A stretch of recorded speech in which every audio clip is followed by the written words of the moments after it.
isolation. One must view the whole system to understand the shifts to better balance power between local and regional government, and to understand how Aucklanders may be better represented. Of all the areas that put an obligation on parliamentarians to act responsibly, Mr. Speaker, it is legislation dealing with people's rights and how people are represented.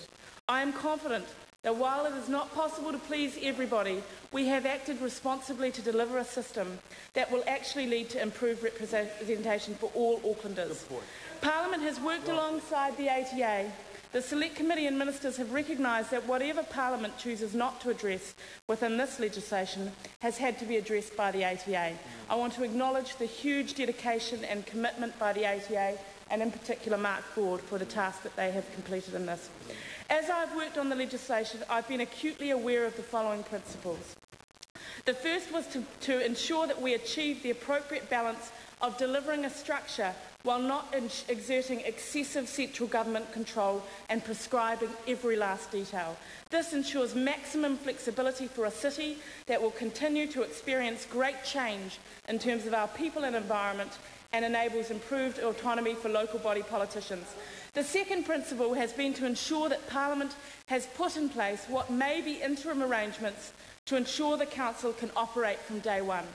From listening to Aucklanders, this Select Committee has made significant changes to the Council-controlled organisations, both in terms of accountability and by ultimately giving back the responsibility as to whether most CCOs should exist back to the Auckland Council. The third principle has been to take into consideration that any unique features of the Auckland Council may have implications on the rest of New Zealand. Some of these variances are evident in areas like the new obligation on the Mayor to engage with people too young to vote. This is entirely appropriate for one of the youngest cities in the world. Auckland is unique in terms of its demographics and size to the rest of New Zealand. However, we are confident that while it is not this government's intention to initiate the process with other regions in New Zealand, the model could work in other areas in New Zealand if they want it. We have aimed to deliver an enduring, flexible structure that will last, Mr. Speaker, for generations. The fourth is the principle of diversity, and it is reflected in the local boards. We know that even within the electorate of my electorate, Auckland Central, there is incredible diversity, from Waiheke to Great Barrier to the CBD. What is right for each of these areas could not necessarily be prescribed within legislation.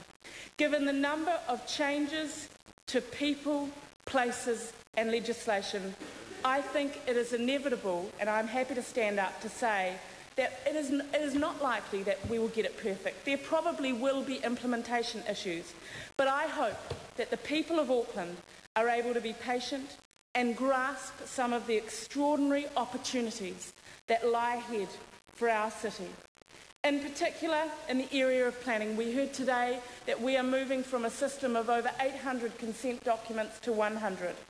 And what this is about is making people's lives simpler in Auckland and making businesses' lives a lot more efficient and less costly.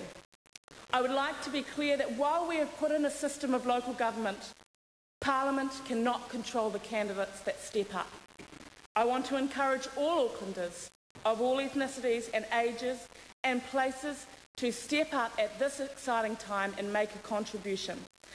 I want to acknowledge the members of the Royal Commission for the huge contribution that they made to this process. I want to thank my Select Committee colleagues Jackie Toe and Simon for all their hard work, and also all the other national MPs that contributed and ministers to this process. I want to acknowledge the Honourable Rodney Hyde in particular for his ability to listen to Aucklanders and to make changes to the CCOs. And I want to acknowledge the Honourable John Carter for your uncanny ability to negotiate and find agreement through troubled waters. And again, I want to finish on this note, the opportunity that lies ahead. This is a time of opportunity for Auckland, and it is a time where I believe we could be on the cusp of some very transformational things happening in Auckland. In particular, I want to note the ability of having one spatial plan in Auckland and what we may see as a result of that.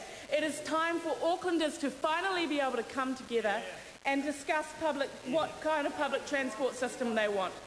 It is time for Aucklanders to finally be able to come together and decide where they want the cultural fabric of Auckland to exist. It is time for Aucklanders to finally be able to come together and look at the poorer areas and communities in Auckland. Our city is gifted in both people and environments. This evening we have the pleasure to deliver to Auckland a new system of local government. On this day, I hope Aucklanders look back and say, the process was hard and at times it was painful. But this was the day that Aucklanders emerged stronger and with greater opportunity for our greatest city. Thank you.